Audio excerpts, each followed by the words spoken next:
Hi guys, welcome to Sonia's Cookhouse. இன்னைக்கு recipe வந்து veg momos. இது ரொம்பவே குவிக்காக ஈஸியாக செய்கிற ஸ்நாக்ஸ். இதை பிரேக்ஃபாஸ்ட் டிஷ்ஷாகவும் யூஸ் பண்ணிக்கலாம். இந்த குழந்தைங்களுக்கும் ரொம்ப பிடிக்கும். இந்த வெஜ் மோமோஸை எப்படி செய்யலான்னு வாங்க பார்க்கலாம் வாங்க. இதுக்கு 1 கப் மைதா எடுத்துக்கோங்க. இதில் 1 டீஸ்பூன் உப்பு போட்டு கொஞ்சம் கொஞ்சமாக தண்ணி சேர்த்து இதை ஒரு சப்பாத்தி மாவு பதத்துக்கு பிணைஞ்சி வச்சுக்கோங்க. கொஞ்சம் கொஞ்சமாக தண்ணி சேருங்க. அட் அ டைமில் மொத்தமாக தண்ணி சேர்த்துறாதுங்க, ஏன்னா அது வந்து ஸ்டிக்கி ஆயிரும். கொஞ்சம் கொஞ்சமாக தண்ணி சேர்த்து ஒரு சப்பாத்தி மாவு பதத்துக்கு எடுத்துக்கோங்க. உங்களுக்கு மைதா வேண்டாம், அன்ஹெல்தி அப்படின்னு ஃபீல் பண்ணிங்கன்னா நீங்கள் கோதுமை மாவில் கூட செஞ்சுக்கலாம். ஆனால் கோதுமை மாவில் நம்ம ஸ்டீம் பண்ணுறதுனால லைட்டாக கோதுமை ஸ்மெல் அடிக்கும். நீங்கள் 1 கப் கோதுமை மாவுக்கு 1/4 கப் மைதா மாவு சேர்த்திங்கன்னா கரெக்டாக இருக்கும். நான் இதை நல்லா ஒரு கெட்டியான சப்பாத்தி மாவு பதத்துக்கு பிணைஞ்சி ஒரு தட்டு போட்டு மூடி வச்சிடுறேன். ஒரு 10 நிமிஷத்துக்கு அப்படி ரெஸ்ட் பண்ண விட்டுருங்க.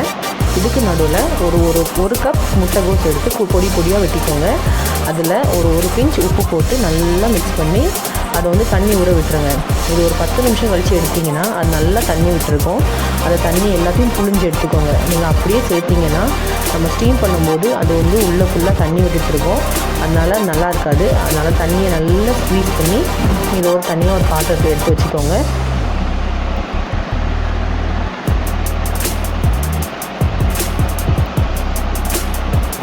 இதை நல்லா மிக்ஸ் பண்ணிவிட்டு இதில் ஒரு 1/4 கப் ஃப்ரெஞ்ச் பீன்ஸ் எடுத்துக்கோங்க. 1/4 கப் கேப்சிகம் குடமிளகாய், அப்புறம் ஒரு 1/4 கப் கேரட்டு. இது எல்லாத்தையுமே நான் பொடி பொடியாக ஒரே ஷேப்பில் நறுக்கியிருக்கேன். கொஞ்சோண்டு உப்பு சேர்த்துக்கோங்க. உப்பு ஆல்ரெடி சேர்த்துருக்கோம், அதனால் பார்த்து சேருங்க. அப்புறம் ஒரு 1/4 ஸ்பூன் பெப்பரு, 1/4 ஸ்பூன் இஞ்சி, 1 ஸ்பூன் பூண்டு, எல்லாமே பொடி பொடியாக நறுக்கியிருக்கேன். எல்லாத்தையுமே நல்லா மிக்ஸ் பண்ணிக்கோங்க.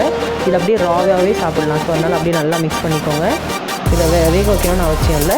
இதை லைட்டாக 1 ஸ்பூன் சில்லி சாஸ் யூஸ் பண்ணியிருக்கேன். உங்களுக்கு சில்லி சாஸ் இல்லைன்னா ஒரு ப்ராப்ளம் இல்லை, அப்படியே நல்லா தான் இருக்கும். 10 நிமிஷம் கழிச்சதுக்கப்புறம் இந்த மாவு நல்லா ஊறி இருக்கும். அதுக்கப்புறம் இது ஒரு சின்ன சின்ன பாலாக எடுத்துக்கோங்க. இது ஒரு பூரி சைஸ் பாலாக இருக்கக்கூடாது, குலாப் ஜாமுன் சைஸ் பாலாக இருக்கணும். இது நல்லா சின்ன சைஸ் பூரி மாதிரி உருட்டிக்கோங்க.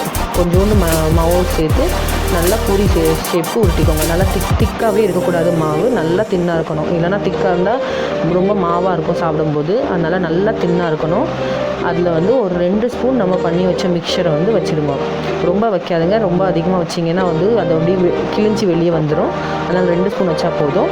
அதுக்கப்புறம் இதோட ஓரங்களை நல்லா ஒட்டிட்டு அதை உள்ளே விட்டுட்டு அடுத்த ஓரங்களை ஒட்டுங்க.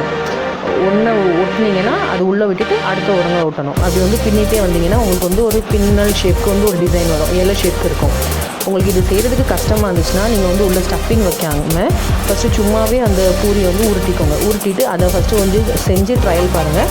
அதில் பர்ஃபெக்டாக வந்துச்சுன்னா ஸ்டஃபிங் வச்சு ட்ரை பண்ணுங்கள். உங்களுக்கு அது வரல, உங்களுக்கு கஷ்டமாக இருந்துச்சுன்னா நான் இன்னொரு மெத்தட் சொல்கிறேன். நம்ம ஆஸ் யூஷுவல் செய்கிற அந்த கொழுக்கட்டை மெத்தட் தான். நடுவில் ஸ்டஃபிங் வச்சுட்டு சைடு ஃபுல்லாக ஒட்டிகிட்டே வரணும்.